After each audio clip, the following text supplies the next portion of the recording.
A and P up here.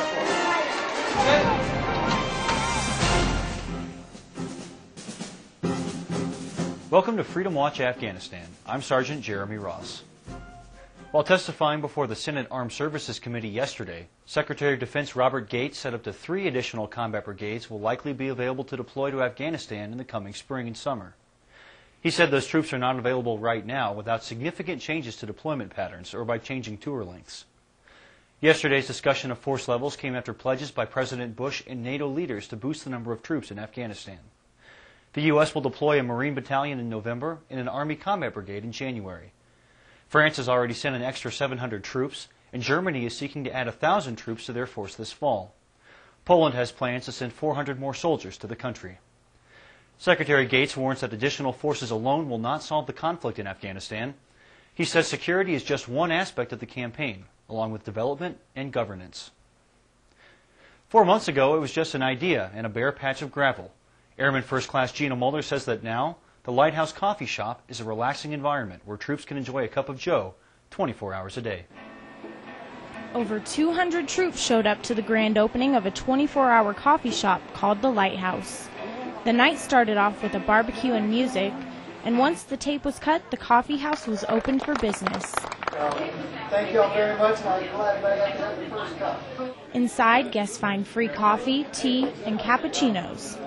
In the future, the chapel staff hopes to have blended drinks and pastries too. We actually still have a couple more things that we're going to do to improve, but it's taken us 4 months to build this thing from the ground up. And we only have a few months left here, so we want to get it open so we can get people in there and enjoy it.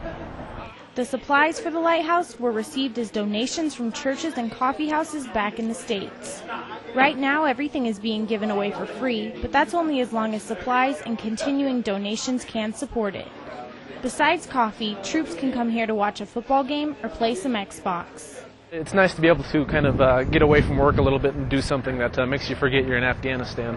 The Lighthouse was originally intended for troops who work on the flight line, so they can have easy access to a place to hang out. But once it all came together, it was decided to have it open to all. I just hope that it does what it's supposed to do, which is to show our love and support of our service members deploy away from their homes and their families. And that's really what it's all about. That everybody can get together in one place, spend some time, relax, just have a place to hang out and be themselves for a little while, get away from all this out here. Airman First Class Gina Mulder, Bagram Airfield, Afghanistan. Coming right up, we'll hear how the 24th Marine Expeditionary Unit is wrapping up their operations in Helmand Province. Now, here's a look at your photos from the field.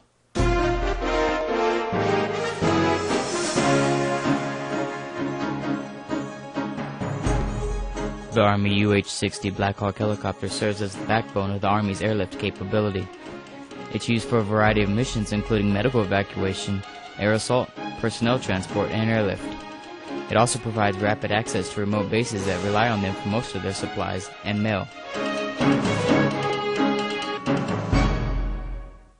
The Marines of the 24th Marine Expeditionary Unit handed over responsibility for protecting the Garmsir district of Helmand Province to British and Afghan forces on September 8th.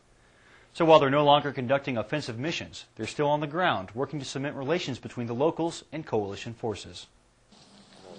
I think we play a pretty pivotal role in executing, infantry operations, both stuff that's really offensive, going out and engaging the Taliban in direct action. And now as we shift to counterinsurgency, interacting with the local populace. It's pretty surreal when you send out that first squad that's actually doing the coin piece instead of a combat patrol. It's kind of eerie. You hope that everything's going right and that the enemy's actually out of the area.